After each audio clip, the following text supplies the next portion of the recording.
អាមេរិកបានចូលដៃជាមួយនឹងប្រទេសអ៊ីស្រាអែលបើកការវាយប្រហារលក្ខណៈទ្រង់ទ្រាយធំទៅកាន់ប្រទេសអ៊ីរ៉ង់ក្នុងថ្ងៃនេះតែម្ដងតោះគ្នាគឺថ្ងៃទី28ខែ2ឆ្នាំ2026នេះតោះគ្នាគឺឃើញមានលក្ខណៈថាស្រោតខ្លាំងមែនទែនតោះគ្នាហើយសង្គ្រាមលើកនេះគឺថាមានលក្ខណៈធំជាងមុនមែនទែនតោះគ្នាព្រោះដោយសារតែការចរចាគ្នាមិនត្រូវទេអាមេរិកក៏បានប្រកាសទៅប្រាប់ប្រជាជនអ៊ីរ៉ង់ថាឲ្យរក្សាសុវត្ថិភាពភៀសខ្លួនបានគឺភៀសចេញទៅតោះគ្នាគឺគេនឹងកុំតិចអ៊ីរ៉ង់តែម្ដងការវាយប្រហារនេះផងដែរគឺចូលទៅប្រទេសអ៊ីរ៉ង់ទូទាំងប្រទេសតែម្ដងតោះគ្នាជាពិសេសនោះគឺកន្លែងបន្ទាយទាហានកន្លែងលាក់អាវុធពិសេសគឺតំបន់ផ្ទុកអាវុធនិងតំបន់ផលិតគ្រាប់នុយក្លេអ៊ែរនោះតើគ្នាគឺអាមេរិកគេនឹងក្រងទៅកន្លែងនោះមុនគេតើគ្នាគឺជា target តែម្ដងហើយដំបូងគឺអ៊ីស្រាអែលទៅជាអ្នកបើកការវាយប្រហារមុនតើគ្នានៅពេលដែលអ៊ីរ៉ង់តដៃតើគ្នាគឺអាមេរិកមកឥឡូវអ៊ីស្រាអែលគេសម្រេចអីគឺកងទ័ពអាមេរិកគឺជាអ្នកតបទៅវិញតែម្ដងតើគ្នាអូហូយតើគ្នាអើយដូចក្នុងរឿងតើគ្នាធ្លាប់តែឃើញក្នុងរឿងហើយលោកត្រាំក៏បានចេញមកនិយាយដែរតើគ្នាដែរខ្ញុំយកវីដេអូចេញពី BBC នោះមិនហ្នឹងមកគឺគាត់ថាការវាយប្រហារនេះតើគ្នាអ៊ីរ៉ង់នឹងចាំទទួលសេរីភាពវិញទៅជាពិសេសប្រជាជនអ៊ីរ៉ង់ហ្នឹងនិយាយទៅប្រជាជនអ៊ីរ៉ង់គឺការមានការដូចថាអបអរសាទរនឹងការបើកវាយប្រហារនឹងដែរតើគ្នាគឺគេ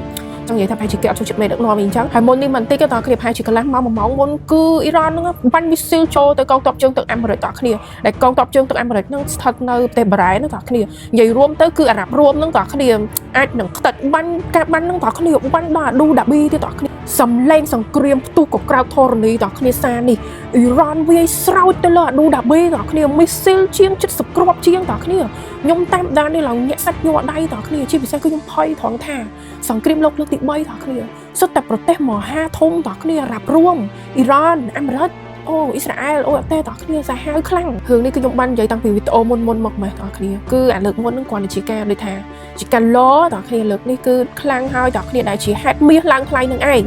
តើគ្នាអ្នកខ្លះគឺសប្បាយអស់នឹងមាសឡើងថ្លៃនំគ្នាទិញតុកចំណេញតុកអីតើគ្នាដឹងថាពេលដែលសង្គ្រាមលោកលើកទី3អាមាសដែលយើងទិញតុកនោះតើគ្នាចាយអត់បានទេតើគ្នាគឺអ្វីដែលយើងត្រូវតុកស្បៀងអាហារលុយ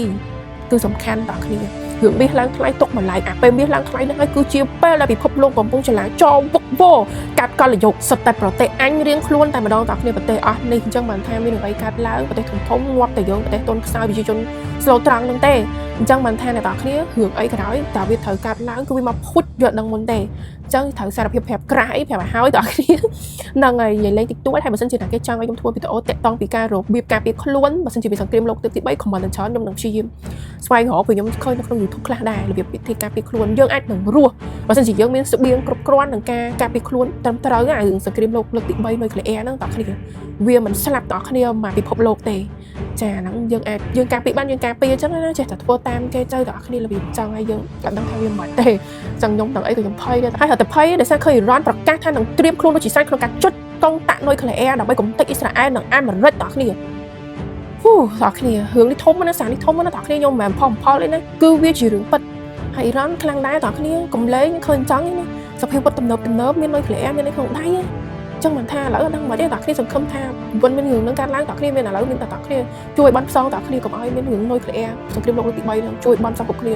សារនេះធំខ្លាំងហើយឥឡូវនេះសូម្បីនៅឌូបៃក៏ផ្អាកការហោះហើរមួយរយៈដែរតើគ្នាគឺអត់មានការហោះហើរទេរហូតដល់មានការផ្សាយដំណឹងសារជាថ្មីតើគ្នាគឺបិទការហោះហើរទាំងស្រុងតែម្ដងអបារម្ភរឿងបញ្ហាជ្រុះសក់ក្បាលឆក់ដំណងចិញ្ចាមរយទៀតហើយចាសេរ៉ូមអេឡាហ្វាគឺជាប្រភេទមេសេរ៉ូមចេញពី Clinic ស្បែកក្បាលប្រទេសអូស្ត្រាលីនាងខ្ញុំប្រើផ្ទាល់5 ឆ្នាំហើយតើគ្នាមើលតែសក់នាងខ្ញុំចាក្រាស់ខ្មុកឲ្យកូនពីរអត់មានជ្រុះទៅណាសូម្បីតែចិញ្ចាមតើគ្នាអត់មានប៉ាក់មានផ្លុំអីទេគឺចិញ្ចាម original ទាំងសក់ក៏អញ្ចឹងដែរអត់មានតតមានអីទេតើគ្នាអាចគ្របទិញបានពី page របស់ខ្ញុំនេះ Ellafa នេះផ្ទាល់តើគ្នាឬក៏ page Ellafa តែម្ដងគឺនាងខ្ញុំ reply ផ្ទាល់គ្រប់ភ្ញៀវទាំងអស់តែម្ដងតើគ្នាមានតំណែងចែកចាយអីញ៉ៃទេតើគ្នាគឺខ្ញុំលក់ផ្ទាល់ reply ភ្ញៀវផ្ទាល់ពិតផ្ញើចេញពីប្រទេសអូស្ត្រាលីនេះតើឲ្យតើគ្នាដល់ខ្មែរដល់ផ្ទះតែម្ដងតើគ្នាហើយពពុះអានេះគឺជាប្រភេទសេរ៉ូមដែលមានក្បាលលុញបែបនេះតើគ្នាបច្ចេកវិទ្យាថ្មីចុងក្រោយស្រួលផុសមែនតើលុញកន្លែងណាបាត់ឆក់កន្លែងហ្នឹងតើគ្នាអាចមើលកូនសក់ខ្ញុំបានតើគ្នាគឺដុសបំពេញកន្លែងដែលយើងឆក់ហ្នឹងបានស្អាតតែម្ដងតើយូរសក់តើគ្នាក្រាស់ទៅដូចខ្ញុំនិយាយចឹងអត់ប្រើអត់ដឹងទេតើគ្នាមានម៉ួយខ្ញុំទិញច្រើនណាទិញតែមួយម្ដងហើយទិញលឹកក្រោយយកទៅកន្លះឡូ1ឡូអីក៏មានតែតើគ្ន